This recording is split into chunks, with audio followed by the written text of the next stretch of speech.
Ndagira ngo mbabwire ko nta mutima w'umunyamafaranga urajya wimanira, nta mutima w'umucuruzi urajya wimanira, nta munyamideri urajya wimanira, nta mustari urazamuka ngo ajye ahimanira, nta mumiliyoneri urajya wimanira, nta mwintellectuel urajya himanira, ariko umutima w'umuntu usenga ujye ujya himanira. Nari mbabwiye ngo iby'amafaranga adashoboye gukora, amasengesho arabishoboye. Iby'imbaraga z'imiryango zidashoboye gukora, gusenga kurabishoboye. Iby'imbaraga Yuda, mbibutse ko iyo amafaranga aje gukora aca hakinguye, iyo amashuri aje gukora aca hakinguye, iyo imiryango ije gukora ica hakinguye, ariko imbaraga z'amasengesho iyo zije gukora zishakira inzira. Sema amen. Ngo ijisho ry'Uwiteka riri ku bantu bamwubaha, riri ku bantu bategereza imbabazi ze kugira ngo abarinde mu nzira badapfa. Biravuze ngo ubugingo bw'umukristo udasenga buba bupfuye, umukristo udasenga bari intumbi, umukristo udasenga abari igikatsi. Reka mbabwire, nushaka kugirirwa neza n'Imana, nushaka ubutabazi bwihuse buvuye ku Imana, uzabanze uyivuge. Ingingo ya kabiri iranga umukristo ufite imbaraga z'amasengesho, agira umutima w'imbabazi. Yesu yaravuze mu bice 5 Matayo, aravuga ngo hahirwa abanyambabazi ku murongo wa 7 kuko aribo bazazigirirwa. Ingingo ya 3 iranga umukristo ufite imbaraga z'amasengesho. Murakoze cyane, tubahaye ikaze ku Gushima TV, mwese mudahwema kutwereka ko mudukurikiye. Imana ibaho umugisha. Nshimiye abantu bajya bafashwa n'ijambo ry'Imana ritambuka ku Gushima TV, abantu bajya bampa message, abantu bajya bantelefona, abantu banyandikira, abantu bakomeje kumpa like na comment, abantu bakomeje gukora share. Imana ibaho umugisha. Kandi aho muherereye Uwiteka bakomereza amaboko. Ndagira ngo mbabwire neza ko ibibarwanya ni ibiremwa, ariko ubarwanirira ni Umuremyi. Bifite imbaraga, ariko ubarwanirira afite imbaraga kubirusha. Hanyuma rero sinzi urugamba uriho, sinzi intambara urimo kurwana nazo, sinzi ibyo uri guhura nabyo, ariko ndagira ngo nkubwire ko ibikurwanya ari ibiremwa, ariko ukurwanirira ni Umuremyi. Ni Umuremyi, ntaneshwa, aratabara agatabarukana intsinzi, arahaguruka nta muntu umwicaza, arambura amaboko nta muntu yahina, yatabaye ntiyitabaza imiryango mpuzamahanga. Mutekereze ko iyo aje gukora adaca ku muturanyi ngo amubaze amugishe inama, iyo aje aza nk'umwami w'abami. Ndagira ngo rero dutangire dusenga, hanyuma tuganire ku ijambo ry'Imana. Abantu benshi bakunze kunsaba ko twariganira, turisengeremo. Imana ibaho umugisha. Uri Imana yo kwizerwa, uri Imana yo kwiringirwa, ufite imbaraga, ufite ubutware, urakomeye, uratangaje.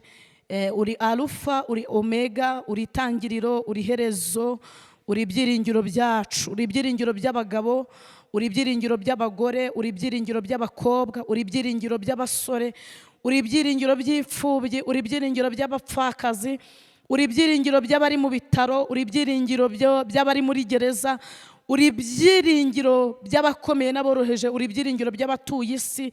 Ni wowe nyiri igihugu cy'amahoro, ni wowe nyiri igihugu cy'abera. Abakomeye n'aboroheje bo mu isi babyiganira kugitahamo. Urihariye, urera, urashoboye, uri umunyembaraga, ushoboye ibyo abantu badashobora gukora. Imana ishimwe. Kukwiringira ntabwo bikoze isoni, kukwiringira ntabwo bitera ibimwaro. Dawidi yaravuze muri Zaburi 125, aravuga ngo abantu biringiye Uwiteka bameze nk'umusozi Siyoni utabashika kunyeganyezwa, ahubwo uhora uhamye iteka. Aravuga ngo nk'uko imisozi igose Yerusalemu, ngo niko ugose abantu bawe uhereye none ukageza iteka ryose. Kandi Imana ishimwe, Imana ihimbazwe. Yeremiya yaravuze ngo hahirwa uwizera Uwiteka, ngo Uwiteka akamubera ibyiringiro, ngo uwo muntu azahwana n'igiti cyatewe hafi y'umugezi cyera imbuto zacyo igihe cyacyo, ibibabi byacyo ntibyuma, icyo azakora cyose kizamubera cyiza.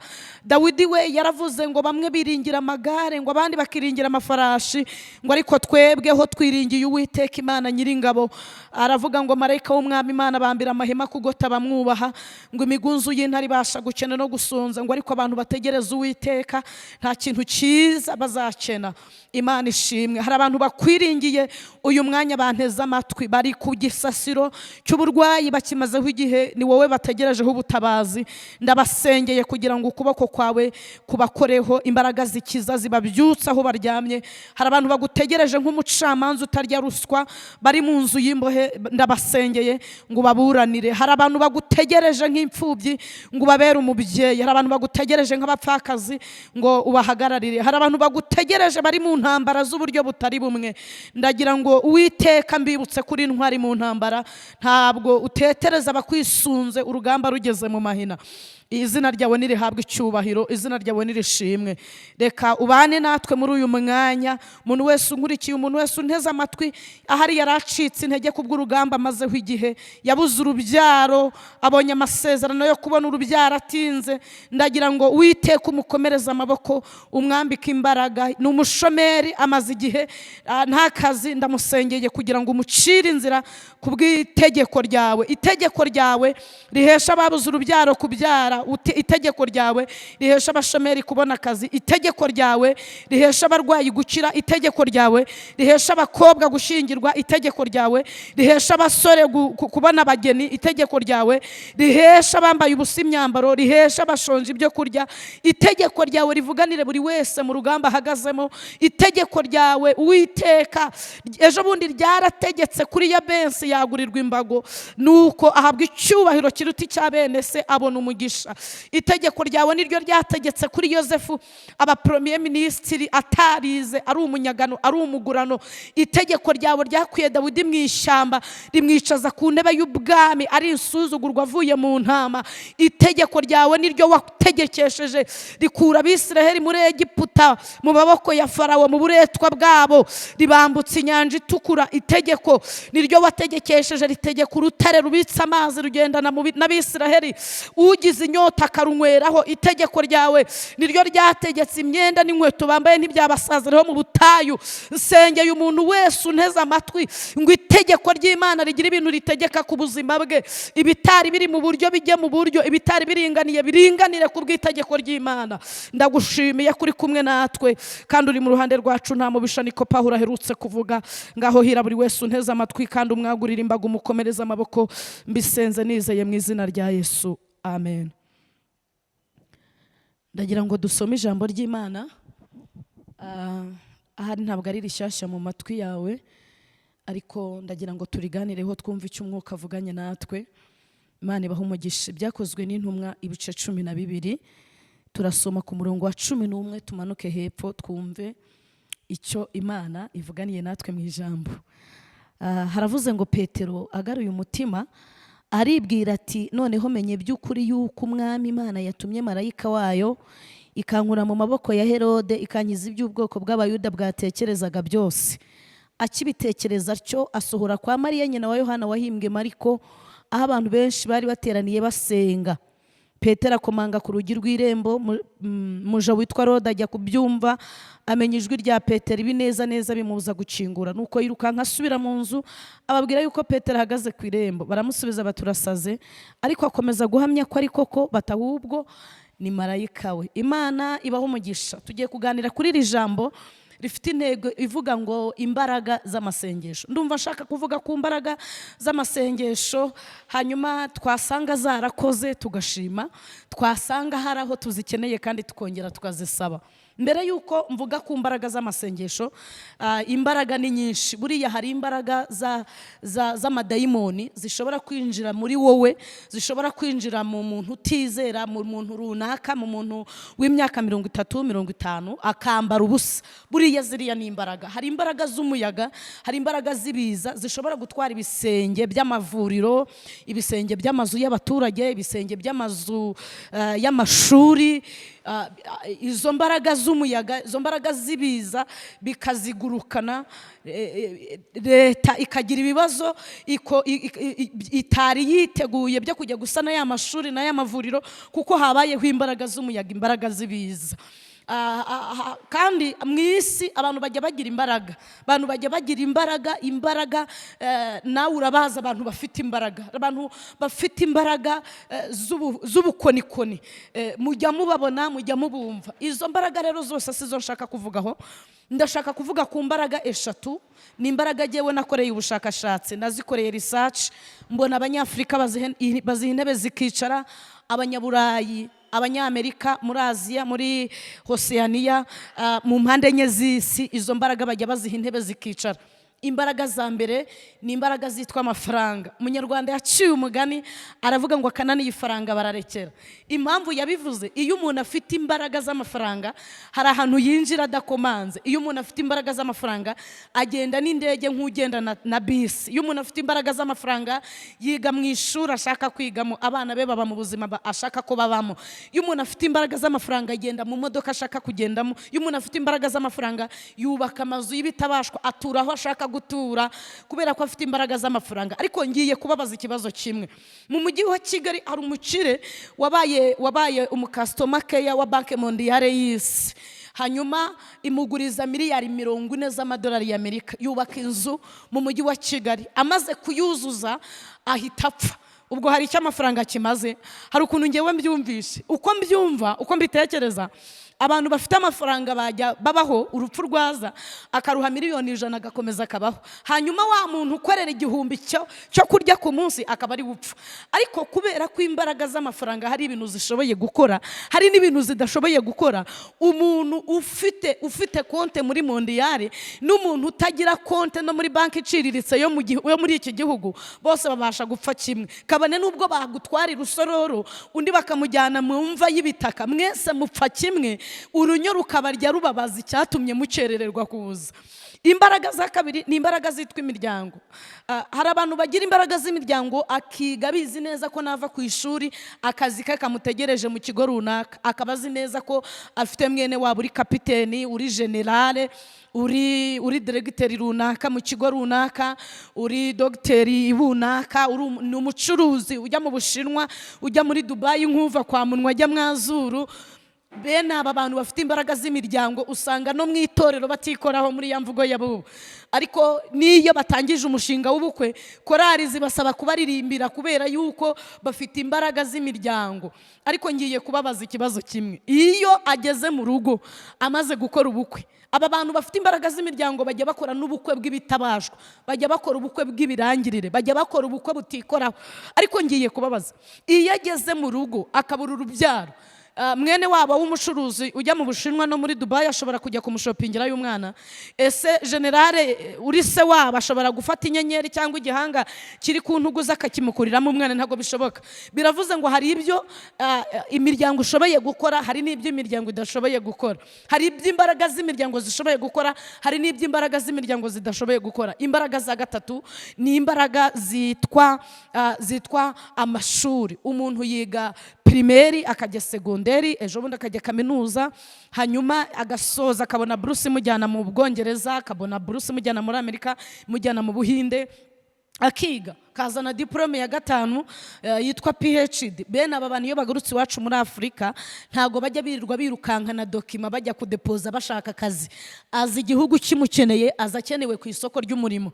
Hanyuma ngiye kubabaza, niba umuntu nk'ubu hano mu Rwanda twari dufite umudokiteri mu myaka yatambutse wavuriraga mu bitaro bya Faisal, yarashinzwe kuvura kanseri yo mu myanya y'ibanga y'abagore.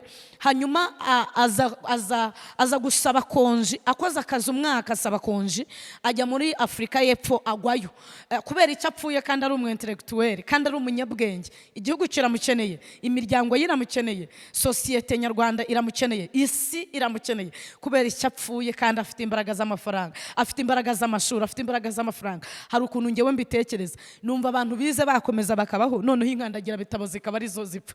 Ariko kubera ko atari ko bimeze, umuntu wize apfa kimwe n'utarize, umunyabwenge apfa kimwe n'umuswa, uwaminuje amashuri apfa kimwe n'utari n'utarigeze yiga gusoma no kwandika. Ndashaka kugaruka rero ku mbaraga z'amasengesho zikora iby'amashuri yananiwe gukora, zikora iby'imbaraga z'amashuri zananiwe gukora, zikora iby'imbaraga z'amafaranga zananiwe gukora, zikora iby'imbaraga z'imiryango zananiwe gukora. Kuko hari igihe abantu bagira ibibazo, umuntu wabo agasara bakamujyana Indera, bamugeza Indera, nyamara Indera bagiye kwiga, bajyanywe no kwiga kugira ngo bazafashe abasazi, bazafashe abanyarwanda, ariko Indera bakamunanirwa, bakabwira bene we bati uyu murwayi ni mumusubize mu rugo, turabona mugende mutegereze, turabona byanze. Ari igihe bene umurwayi bibuka yuko iwacu dusenga ku wa gatatu, babyibuka ko dusenga ku wa gatanu, babyibuka ko dusenga ku wa mbere, bakamuzana mu cyumba cy'amasengesho. Hari igihe rero bamuhageza agahura na Nyiranzage wo kwa Sehene na Sebishyimbo,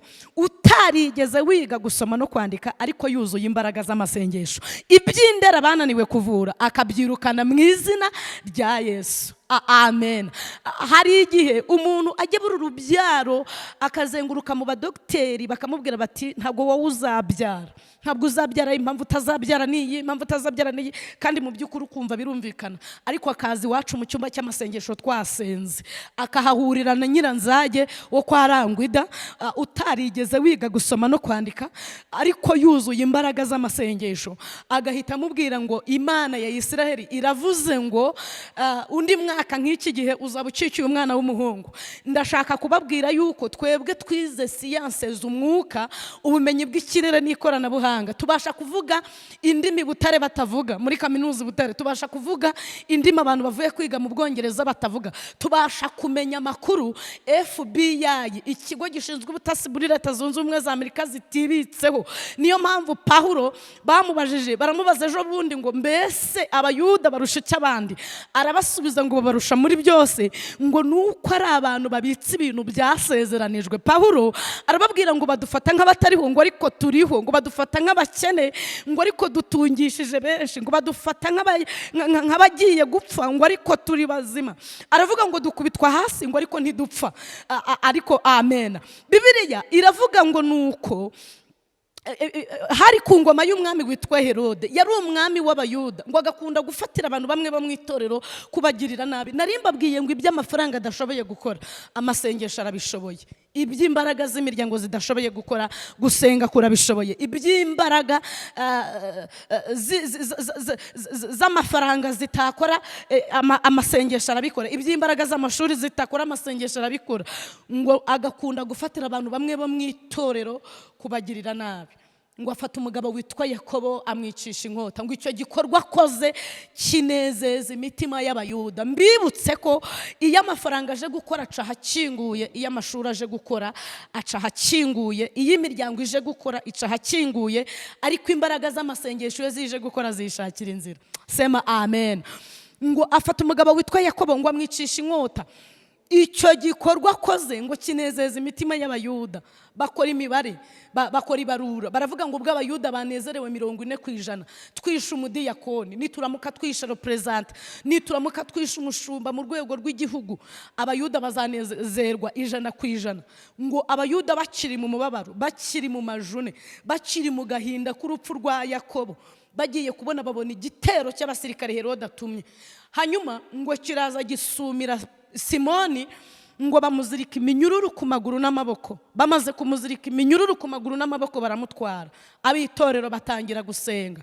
Umuririmbyi wa 62 yaravuze ngo mu gihe cyo gusenga niko aherutse kuririmba, aravuga ngo amasengesho yacu agera kure, ngo atambuka n'inyenyeri. Aravuga ngo umutima w'umuntu ujya imbere y'Imana ugakomanga urugi ushaka kureba Imana. Yaravuze ngo ndetse n'umwana muto uzi gusenga mu gitero cya nyuma ntabwo azagira ubwoba, ahubwo azafashwa no gusenga. Yarongeye aravuga ngo kandi nitwibagirwe yuko ahantu hose tujya gusenga kwacu kugera ku Mana Data. Ndagira ngo mbabwire ko nta mutima w'umunyamafaranga urajya w'imanire, nta mutima w'umucuruzi urajya w'imanire, nta munyamideri urajya w'imanire, nta mustari urazamuka ngo ajye aho Imana iri. Nta mu miliyoneri urajya aho Imana iri, nta mwentelectuel urajya aho Imana iri, ariko umutima w'umuntu usenga ujya aho Imana iri. Niyo mpamvu Dawidi aherutse kuvuga muri Zaburi ya 33 yaravuze ngo ijisho ry'Uwiteka riri ku bantu bamwubaha, riri ku bantu bategereza imbabazi ze kugira ngo abarinde mu nzira badapfa. Ageze muri Zaburi ya 34:16 aravuga ngo amaso y'Uwiteka ari ku bakiranutsi n'amatwi ye ari ku gutaka kwabo. Ageze 17 aravuga ngo ariko igitsuri cye kiri ku nkozi z'ibibi, kiri ku bantu bakora ibyaha kugira ngo amareho kwibukwa kwabo mu isi. Ageze 18 Dawidi abivuze ejo bundi aravuga ngo abakiranutsi baratatse ngo Uwiteka yumva gutaka kwabo, abakiza ibyago n'amakuba yabo yose. Ageze 19 aravuga ngo Uwiteka aba hafi y'abantu bafite imitima imenetse kandi akiza imitima ishenjaguwe. Ageze 20 aravuga ngo ibyago n'amakuba ni byinshi ku mukiranutsi ariko Imana imukiza muri byose. Bibiliya iravuga ngo nuko Petero Simoni baramutwara, bamaze kumutwara bamujyana mu nzu y'imbohe. Abitorero babona imbaraga z'amafaranga hari ibyo zitakora muri uwo mwanya, babona imbaraga zabo hari ibyo zitakora, babona amashuri hari ibyo atakora, barasenga. Bateranira kwa Mariya nyina wa Yohana wahimbwe Mariko, barasenga. Umuririmbyi wa 49 aherutse kuririmba aravuga ngo ibihe senga Uwiteka ngo bintarura mu magarara, ngo bikanyigiza ahantu datari, ngo nkamuganyira ibyo nkennye. Aravuga ngo mu bihe by'umubabaro, amena, ngo ibi bihe bimpumuriza umutima, nsinda ubukana bw'umwanzi kubera ibihe byiza byo gusenga. Biravuze ngo ubugingo bw'umukristo udasenga buba bupfuye, umukristo udasenga aba ari intumbi, umukristo udasenga aba ari igikatsi, umukristo udasenga ibintu biramugwirira, biramutungura. Biravuze ngo iyo dusenga tuhakura amakuru y'intambara turwana, iyo dusenga duhishurirwa imigambi Satani afite, iyo dusenga Imana iduhishurira amakuru mashya y'ibyigambiriye kutugirira. Amina. Iyo dusenga tumenya intwaro nshya Satani yacuze, iyo dusenga tumenya imigambi y'abatwangira ubusa n'abatwanga rwihishwa badufitiye, kubera ko turi mu bihe byiza by'amasengesho. Ngo baraterana barasenga. Bibiliya ntabwo itubwira iminsi basenze, ariko iravuga ngo barasenze. Bamaze gusenga, mbibutse ko nta sengesho ry'umuteja ribaho, nta sengesho ry'umunyagara ribaho. Niba ushoboye gusenga 7 yikore, niba ushoboye gusenga 3 yikore, niba ushoboye kugera muri ofisi yawe ukabona iminota 10 yo gusenga jya uyikoresha. Nta sengesho rijya riba umuteja imbere y'Imana. Kandi mbibutse ko isengesho ari ikinyabiziga ntakumirwa. Isengesho ni igisasu, isengesho ni mine, isengesho ni pistoli, isengesho ni intwaro irimo intwaro z'uburyo bwose, irimo ibisasu by'uburyo bwose. Ahantu utazashobora kugera uzahatuma isengesho. Hanyuma ngo barasenga. Bamaze gusenga bw'ijuru babona ntabwo Simoni akeneye ubutabazi bw'ibibindi n'imuri, babona ntabwo Simoni akeneye ubutabazi bw'umuhumetso w'ibuye, babona Simoni ntabwo akeneye ubutabazi bw'urwasaya rw'indogobe, babona Simoni ntabwo akeneye ubutabazi bw'igishyitsi. Izo ni zimwe mu ntwari Imana yagiye ikoresha mu gihe cyatambutse.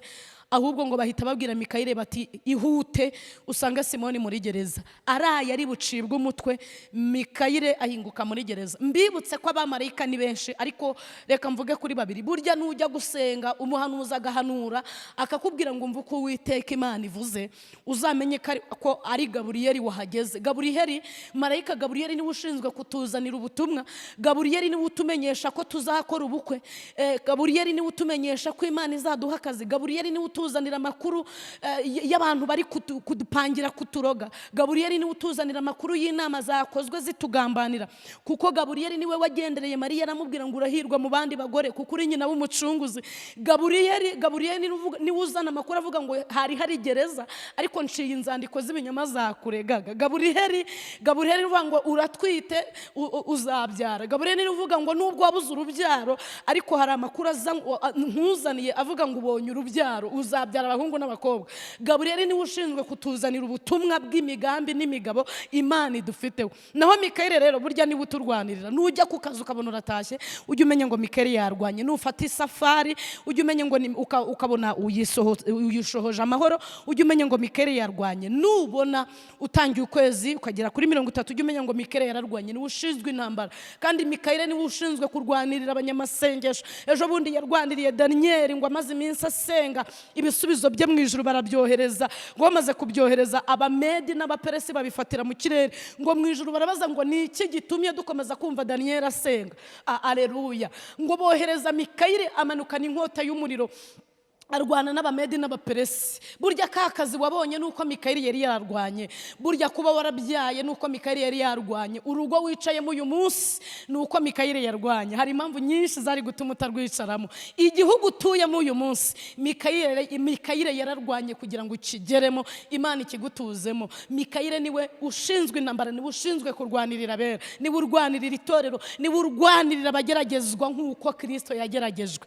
Hanyuma ngo baramwohereza, baramubwira bati hute uyungukire muri gereza. Nababwiye ngo amafaranga iyo yaje gukora, imbaraga z'amafaranga iyo zije gukora zica hakinguye. Imiryango, imbaraga za family iyo zije gukora zica hakinguye. Imbaraga z'amashuri iyo zije gukora zica hakinguye, ariko imbaraga z'amasengesho zishakira inzira. Mikayeli ngo ahita ahinguka muri gereza. Ako kanya igitangaza kiraboneka, umucyutama muri gereza. Mbibutse ko Imana ifite intwaro. Uko yarwanye mu gihe cya Samusoni siko yarwanye mu gihe cya Debora, siko yarwanye mu gihe cya Dawidi, siko yarwanye mu gihe cya Gideyoni, siko yarwanye Abisiraheli bageze ku nyanja, siko yarwanye bageze mu butayu, siko yarwanye Yosuwa ahagarika izuba, siko yarwanye bahuye n'abamaleki n'abamowabu n'abamoni. Ntabwo ariko yarwanye Yesu ari mu gituro.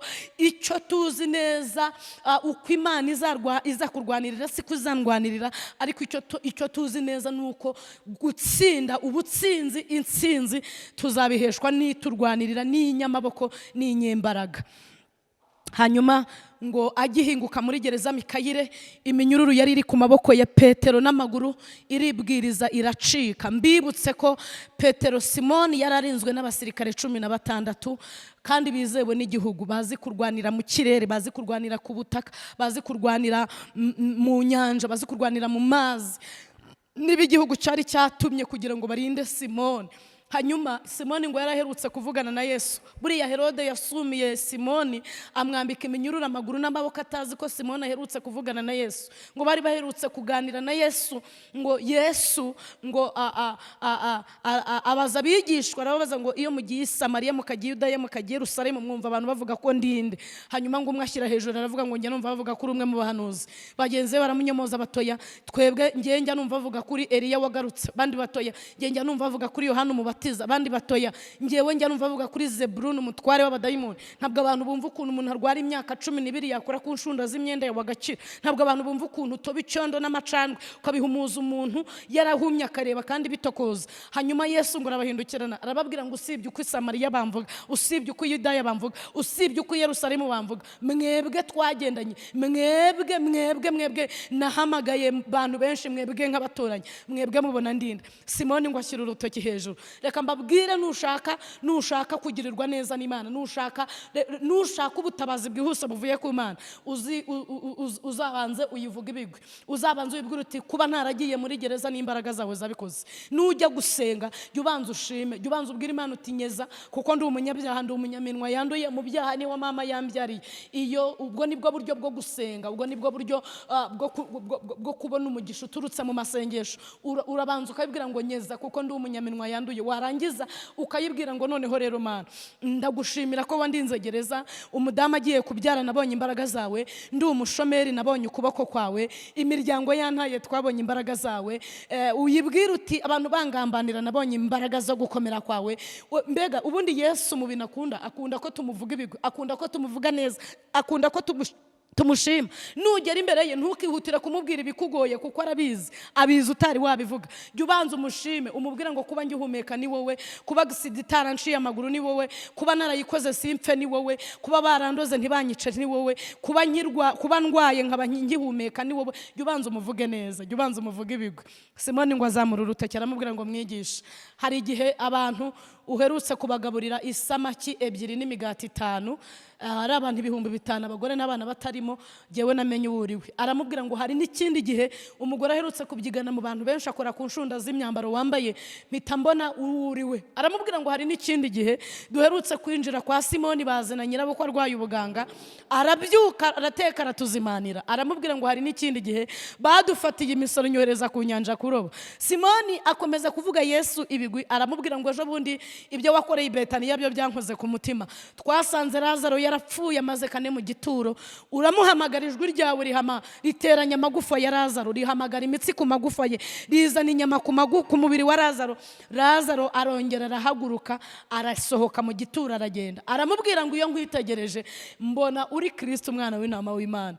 Amen. Hanyuma Yesu ngo atumbiriye Simoni, abona Simoni ntago ari umubiri n'amaraso bibimuhishuriye, ngo ahubwo abona ni data wo mu ijuru.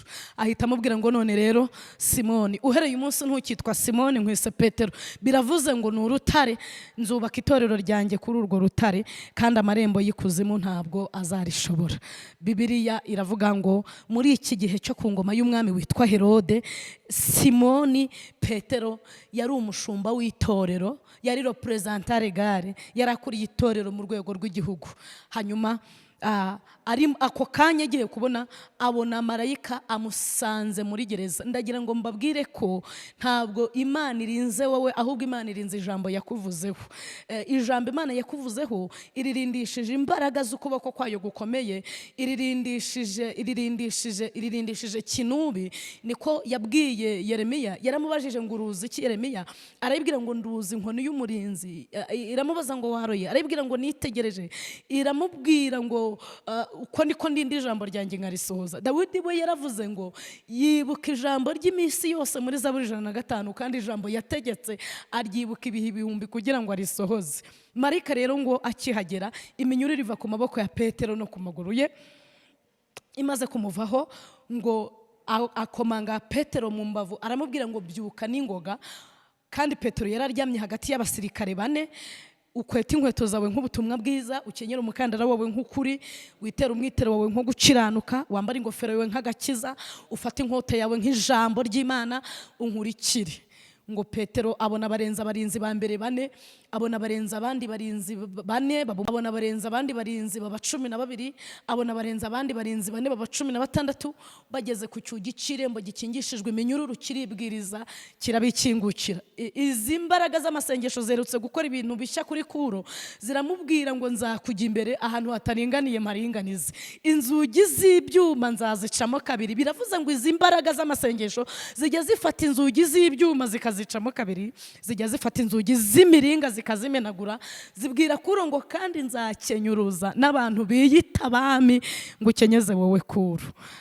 Amen. Ngo bageze ku cyugi cy'irembo gikingishijwe iminyururu, kiribwiriza, kiramwikingukira. Bageze mu nzira nyabagendwa, Petero ngo ahita agarura umutima. Niyo magambo twasomye, aravuga ngo noneho menye neza ko ibyo ndimo atari, ntago ndi kurota, ntabwo ndi mu nzozi, ahubwo Imana yatumye marayika wayo aza kunkiza iby'ubwoko bw'abayuda bwatekerezaga byose. Akibitekereza cyo asohora kwa Mariya nyina wa Yohana, aho abantu benshi bari bateraniye basenga. Komanga ku rugi rw'irembo, umuja witwa Roda ajya kubyumva, amenya ijwi rya Petero, ibi neza neza bimubuza gukingura. Nuko yiruka nkasubira yababwira ngo Petero ahagaze ku irembo. Ndashaka kuvuga ingingo 7 ziranga umukristo ufite imbaraga z'amasengesho ubundi ngasenga. Ingingo ya mbere iranga umukristo ufite imbaraga z'amasengesho, yihana ibyaha n'ibicumuro. Dawidi yaravuze muri Zaburi ya 32, aravuga ngo hahirwa uwababariwe ibicumuro bye, ibyaha yakoze bigatwikirwa. Hahirwa umuntu w'iteka atabaraho gukiranirwa n'umutima we ntube mu buriganya.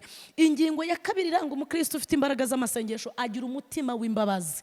Yesu yaravuze mu bice 5 Matayo, aravuga ngo hahirwa abanyambabazi ku murongo wa 7 kuko aribo bazazigirirwa.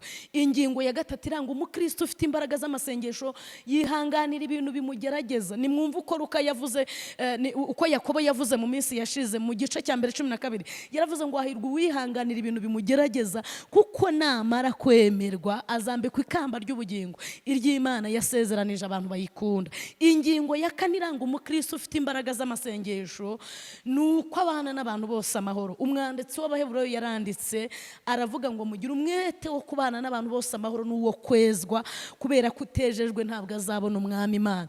Ingingo ya 5 iranga umukristo ufite imbaraga z'amasengesho, Salomo yayivuze mu migani aravuga ngo umuntu wicisha bugufi akubaha Uwiteka, ingororano ye n'ubukire n'icyubahiro, deseri ikaba ubugingo buhoraho. Ingingo ya 6 iranga umukristo ufite imbaraga z'amasengesho, yumvira umwuka akagwiza urukundo. Ni ku Muririmbyi 336 yaravuze ngo jya wumvira umwuka ugwiza urukundo, nta soni uzagira nubona Yesu. Ingingo ya 7 iranga umukristo ufite imbaraga z'amasengesho, asengera Imana mu kuri no mu mwuka. Niko Yesu yavuganye n'umusamariyakazi ku iriba rya Yakobo mu gice cya 4 cya Yohana 24. Yaravuze ngo igihe kiraje kandi kirasohoye ubwo abasenga Imana data by'ukuri aribo bayisenga. Aravuga ngo Imana ni umwuka, n'abayisenga bakwiye kuyisengera mu kuri no mu mwuka. Muri iyi minsi abantu bari gusengera Imana mu mwuka batari mu kuri, ariko wowe unkurikiye ndagushishikariza, ndakwingingira muri Kristo gusengera Imana mu kuri no mu mwuka, kuko ni ibintu bibiri bigendana kandi byuzuzanya. Ndashaka kuvuga izindi ngingo 7 ziranga umumaro wo gusenga. Hari igihe abantu babona dusenga bakagira ngo twataye umutwe, bakagira ngo nuko turi abanyabibazo. Ntabwo umuntu asenga kuko ari umunyabibazo, kandi gusenga ntabwo umuntu asenga kuko adafite akazi. N'igihe uri mu kazi urasenga. Ntabwo gusenga umuntu abishakira igihe, ntabwo ari byo bimushakira igihe. Muranyumva neza? Gusenga ntabwo bigushakira igihe, wowe ubishakira igihe, kandi gusenga bisubiza intege mu bugingo bw'usenga. Ingingo ya mbere rero iranga umukristo, iranga umumaro wo gusenga ku mukristo. Ingingo ya mbere iranga umumaro wo gusenga ku mukristo nuko gusenga gusubiza intege mu bugingo bw'umukristo usenga. 2, gusenga gutuma umuntu usenga aba icyo abantu batatekerezaga ko azaba cyo. 3, gusenga gutuma umuntu usenga kumukura ku cyavu kukamwicazanya n'ibikomangoma. 4, gusenga gucingura ijuru ku muntu uri gusenga. 5, gusenga gufata ibitekerezwa mu mitima ndetse gufata imigambi y'incakura. 6, gusenya ibihome by'abadayimoni. Gusenga ntigukuraho ibibazo ariko gukomeza umuntu mu bibazo. Gusenga ntigukuraho ibigeragezo ariko gukomeza umuntu mu bimugerageza. 7, karanga umumaro wo gusenga kuduhuza n'Imana. Iyo dusenga turezwa, iyo dusenga tumenya amakuru y'ijuru, iyo dusenga tumenya amakuru abadayimoni badufiteho, tumenya amakuru abazima babi badufiteho. Iyo dusenga duhishurirwa imigambi y'abazima babi, duhishurirwa imigambi y'abadayimoni, duhishurirwa imigambi ya Satani. Iyo turi mu bihe byiza byo gusenga twibikaho amakuru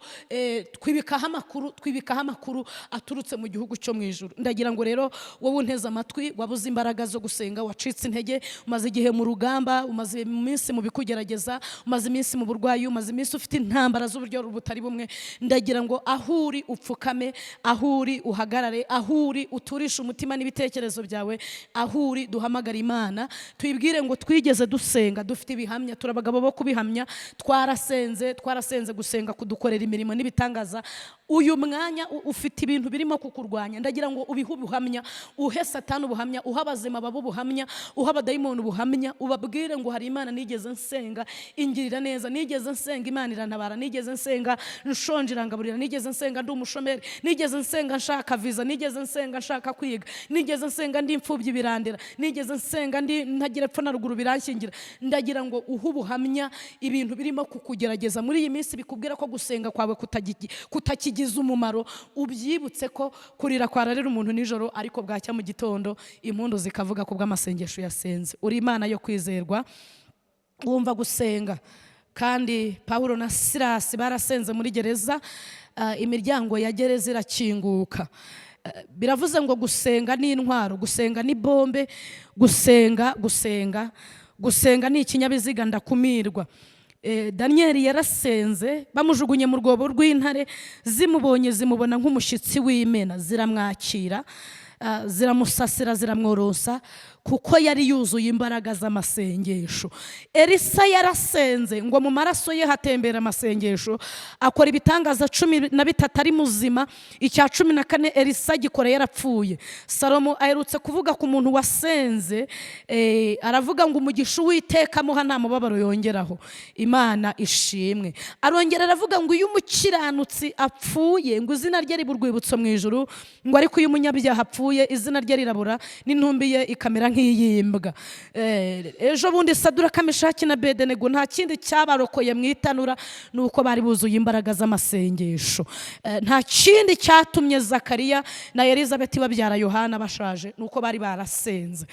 Ndasenze. Icyatumye Abisiraheli bava muri Egiputa, ngo bari muri Egiputa basenze amasengesho y'uburyo burindwi, nuko wumva gusenga ubakiza uburetwa bw'abanyegiputa, ubakura mu maboko ya Farawo kubw'amasengesho, ubambutsa inyanja itukura, urabajyana ubageza i Kanani. Nsengeye umuntu nteze amatwi yacitse imbaraga, yacitse intege, yaracogoye, ahari ntabasha gusenga uko abyifuza, ndamusengeye ngo umuhe imbaraga z'amasengesho, umwuzuze umwuka wera, mwuzuze gukomera, umukomereze amaboko, impano zazimye muri uzatse, mwami wanjye Kristo, umurwanirire, umukomeze mu ntambara arimo, akomezwe no gusenga. Kandi kuko iringira, natangiye mvuga ngo ntibikoze isoni, kuko hari abantu batubanjirije. Enoki yarasenze ngo agendana n'Imana imyaka 300, imwimura mu isi, imujyana mu ijuru adapfuye. Niwe muntu wasenze ngo marayika mugenderere ari mu murima ahinga, nuko Enoki amenya ko ari marayika wamugendereye, nuko ku masaha ya nimugoroba amusezeye yanga kubyemera kuko ari yuzuye imbaraga z'amasengesho, ngo ako kanya marayika amuha ubushobozi bwo kuzamuka mu ijuru adapfuye. Enoki yagiye mu ijuru n'uburimiro kubera ko yari yaruzuye imbaraga z'amasengesho. Ijuru ntiryigeze ribyita, ijuru ntiryigeze ribireba. Biravuze ngo Eliya yarasenze, yohererezwa igare ry'umuriro rimujyana mu ijuru adapfuye. Imana ishimwe, Imana ihimbazwe. Nsengeye umuntu nkurikiye ngo umwuzuze imbaraga z'amasengesho, umukomeze. Ni umubyeyi, ni umugabo, afite ibyaha bimutsinda kubera ko atuzuye izi imbaraga. Mwuzuza imbaraga z'amasengesho, zizamuha kunesha ibyaha, zizamuha gukiranuka, zizamubashisha gukomera ku munsi mubi. Izi imbaraga z'amasengesho nizo zakomeje Yohana ku kirwa Patimo, aravuga ngo ku munsi w'umwami wanjye nari ndi mu mwuka, ngo nuko mbona ijuru, mbona intebe y'Imana, mbona ururembo rwera Yerusalemu. Biravuze ngo iyo umuntu ari mu mbaraga z'amasengesho abona ibyo abantu batabona, yumva ibyo abandi bantu batumva, ahishurirwa ibihishwa abandi kubera ko yuzuye imbaraga z'amasengesho. Humugisha umuntu nkurikiye, humugisha umuntu nteze amatwi, murwanirire, mukomereza amaboko, muhe imbaraga, muneshereze, mwubaka arubakika, niko wabwiye Yeremiya. Mbisenze nizeye mu izina ry'umwami wabambwe Yesu, amen. Nkomeje kubashimira mwebwe mudukurikiye, mbasaba gukomeza gukora subscribe ndetse no kuduha comment, kutwereka ko muri kumwe natwe, muduha like. Imana ibahe umugisha abantu bakomeje kubikora, kandi mukomeze no gukora share, mudufashe gukora umurimo w'Imana. Kuba tubafite ni ibintu by'ingirakamaro, ni mwebwe maboko dufite muri Baroni na Bahuri. Imana ibahe umugisha. Rero nimero zanjye za telefone 0788 900 552. Yesu abahe umugisha. Murakoze cyane.